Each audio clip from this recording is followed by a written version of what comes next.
Suri Ikun dan Bui Ikun.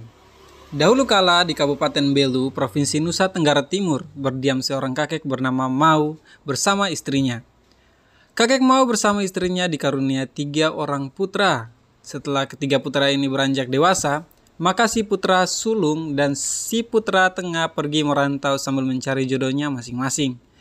Si sulung memutuskan untuk merantau ke Pulau Sabu dan menetap di sana. Putra tengah pergi merantau ke Pulau Rote, sedangkan si bungsu sendiri yang bersama Suri Ikun tetap tinggal di Belu untuk menjaga orang tua mereka.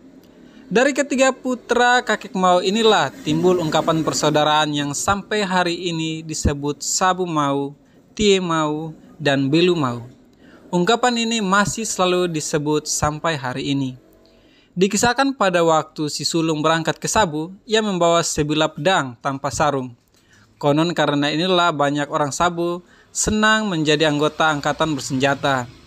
Demikian pada waktu si putra tengah berangkat ke Rote, ia membawa sebuah lampu, segenggam sorghum yang disebut jagung rote dan sejumlah daun lontar sebagai kertas dan alat tulis.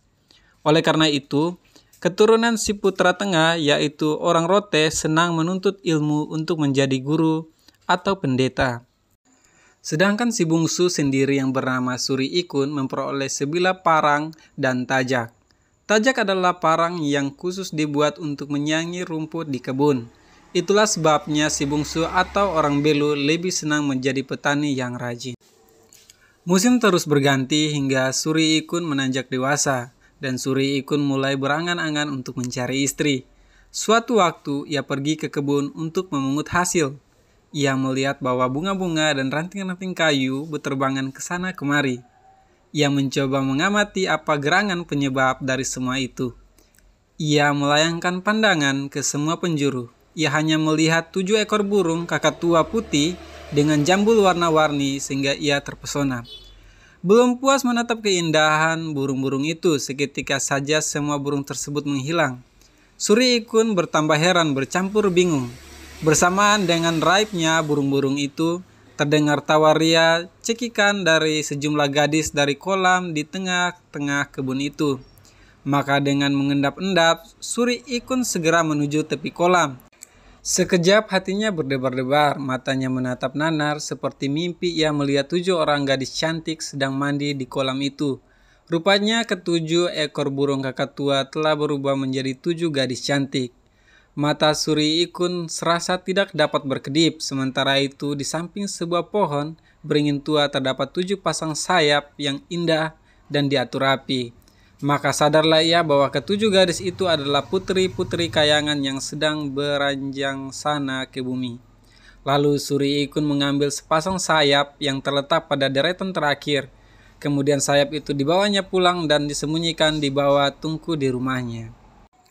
Menjelang petang, Suri Ikun kembali ke tepi kolam kebunnya. Di sana ia menyaksikan ke-7 gadis kayangan itu sedang bersiap-siap untuk kembali. Akan tetapi pada waktu sayap-sayap mereka akan dipasang, ternyata salah seorang gadis kehilangan sayapnya. Ia lalu mencarinya ke sana kemari sambil menangis. Saudara-saudaranya yang lain juga ikut mencari di sana sini, tetapi tetap sia-sia. Akhirnya karena hari hampir malam, ke-6 gadis bersayap itu dengan bersedih hati meninggalkan saudari mereka yang kehilangan sayap itu. Pada saat itu muncul Suri Ikun yang mendekati gadis itu, memperkenalkan dirinya dan menawarkan bantuan kepada gadis malang itu untuk menginap di rumah Suri Ikun. Gadis itu menerima tawaran Suri Ikun karena hari sudah malam. Gadis itu memperkenalkan diri dengan nama Bui Ikun. Beberapa waktu berselang, Suri Ikun dan Bui Ikun diikat dalam suatu acara perkawinan. Menurut adat orang Belu, dari perkawinan ini lahir 2 orang putra kembar. Sebagai ibu dan istri, Bui Ikun sangat sibuk setiap hari. Ia harus memasak sambil mengasuh kedua anaknya dengan penuh kasih sayang. Pada musim menanam kebun, Bui Ikun biasanya bertugas mengantar makanan ke kebun untuk Suri Ikun bersama kedua orang tuanya. Tetapi pada suatu hari, makan siang yang ditunggu tak kunjung diantar oleh Bui Ikun. Firasat mereka berkata bahwa ada sesuatu yang salah dengan Bui Ikun. Konon pada zaman itu setiap kali memasak nasi, sebutir beras sudah cukup untuk seisi rumah. Tetapi pada hari itu Bui Ikun memasak segantang beras sehingga nasi meluap dan periuknya terbelah 2. Bui Ikun kemudian membersihkan abu dan periuk nasi yang tumpah di tungku itu. Pada saat itulah sayap yang disembunyikan selama ini ditemukan oleh Bui Ikun.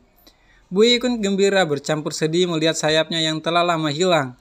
Gembira karena ia harus segera kembali ke keluarganya di Kayangan. Namun juga sedih karena ia akan meninggalkan suami dan anak-anaknya. Kemudian Bui Ikun mandi dan berkemas untuk kembali ke Lelean atau Kayangan dalam bahasa Titun. Setelah berkemas, kedua anak kembarnya diajak ke halaman rumah. Di halaman itu, Bui Ikun mengumpulkan sekumpulan daun kering lalu membakarnya. Bersamaan dengan kumpulan asap itu, Bui Ikun memasang sayapnya lalu terbang mengikuti kumpulan asap itu. Kedua anak kembarnya hanya dapat menangis terseduh-seduh sambil kebingungan melihat ibu mereka yang makin lama makin tinggi, lalu hilang dari pandangan mata. Tak lama kemudian barulah Suri Ikun bersama kakek Mau dan nenek Mau kembali dari kebun. Dengan berbata-bata kedua anak itu menceritakan kepergian ibu mereka ke langit. Suri Ikun segera berlari ke dapur dan memeriksa di bawah tungku. Ternyata sayap Bui Ikun sudah tiada. Suri Ikun sangat sedih sambil memangku kedua anaknya yang masih terus menangis. Pada keesokan harinya, Suri Ikun pergi ke hutan untuk mencari bantuan agar dapat menyusul Bui Ikun ke Lalean. Tetapi pohon itu menolak permintaan Suri Ikun karena durinya masih terlalu banyak.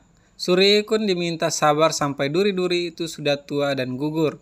Pohon rotan khawatir Suri Ikun tertusuk duri-duri tersebut. Tak jauh dari sana, ada pula sebatang pohon enau yang tinggi menjulang. Suri Ikun lalu datang pada pohon enau untuk membawanya ke Lalean. Atas permintaan itu, dengan senang hati pohon enau membawa Suri Ikun ke Lalean. Setibanya di Lalean, Suri Ikun segera menemui ayah dari Bui Ikun. Ia lalu memohon kiranya Bui Ikun diperkenankan kembali ke dunia demi kedua anaknya yang masih kecil. Mendengar permohonan ini, ayah Bui Ikun tidak keberatan dengan beberapa ujian sebagai syarat. Apabila Suri Ikun lolos dalam ujian-ujian itu, maka Bui Ikun boleh dibawa kembali ke bumi. Suri Ikun terpaksa menerima ujian atau syarat-syarat itu. Maka ujian hari dimulai pada malam pertama. Pada malam itu, ketujuh gadis bersaudara itu, maksud Bui Ikun, diminta untuk tidur bersama di sebuah kamar. Kemudian Suri Ikun diminta untuk menunjukkan yang manakah Bui Ikun di antara ketujuh bersaudaranya itu. Di depan pintu kamar tidur ketujuh gadis itu, Suri Ikun duduk termenung kebingungan. Dalam pandangan matanya, ketujuh gadis yang sedang tidur itu benar-benar sama dan serupa. Ketika Suri Ikun duduk termenung kebingungan, pinggulnya disengat oleh seekor kutu busuk. Lalu berlahan-lahan Suri Ikun menangkap binatang itu. Kepada kutu busuk itu, Suri Ikun meminta menunjukkan Bui Ikun kepadanya. Kutu busuk menyanggupinya sambil menyampaikan satu syarat. Jika aku atau anak cucuku mati, ciumlah kami sebelum mayat kami dibuang. Demi cintanya pada Bui Ikun dan kedua anaknya, Suri Ikun menerima syarat tersebut. Maka sang kutu busuk pun mulai beraksi. Pesan kutu busuk kepada Suri Ikun. Aku akan segera memeriksa ketujuh gadis ini. Perhatikanlah siapa di antara mereka yang akan tidur gelisah dan bolak-balik menggaruk punggungnya. Bangunkan dia, karena itulah Bui Ikun istrimu. Tak berapa lama salah seorang dari ketujuh gadis itu mulai membolak-balik badannya sambil menggaruk punggungnya. Maka gadis itu segera dibangunkan oleh Suri Ikun lalu dibawa menghadap ayah gadis-gadis itu. Ujian pertama selesai dan Suri Ikun dinyatakan lulus. Lalu ujian kedua dimulai. Bui Ikun mengambil beras sepiring penuh. Beras itu dihamburkan di halaman. Kemudian Suri Ikun diminta untuk mengumpulkan kembali semua biji beras itu sebelum fajar mereka. Sampai larut malam, Suri Ikun terus merenung meratapinya nasibnya. Ia hampir menyerah. Pada saat itulah lewatlah ribuan ekor semut merah yang sedang sibuk mengangkut biji-biji beras itu ke lubang mereka. Maka tanpa berpikir panjang, Suri Ikun meminta bantuan kepada komandan dari pasukan semut itu. Atas permintaan Suri Ikun, sang komandan menyanggupi dengan mengajukan syarat. Syaratnya ialah apabila Bui Ikun kembali ke bumi dan ia menapis beras, semua butir beras yang jatuh tak boleh dipilih kembali, agar menjadi bagian dari semut-semut keturunannya. Apabila syarat ini dilupakan, maka keturunan Suri Ikun dan Bui Ikun akan disengat sewaktu-waktu oleh semut sebagai peringatan. Tanpa berpikir panjang, Suri Ikun menerima syarat itu. Maka dalam tempo kurang dari 1 jam, semua biji beras di halaman itu telah dikumpulkan kembali oleh pasukan semut yang ribuan jumlahnya itu. Sebelum fajar mereka, Suri Ikun telah mengantar kembali sepiring beras itu kepada ayah Bui Ikun. Dengan demikian maka Suri Ikun dinyatakan telah lulus ujian akhir.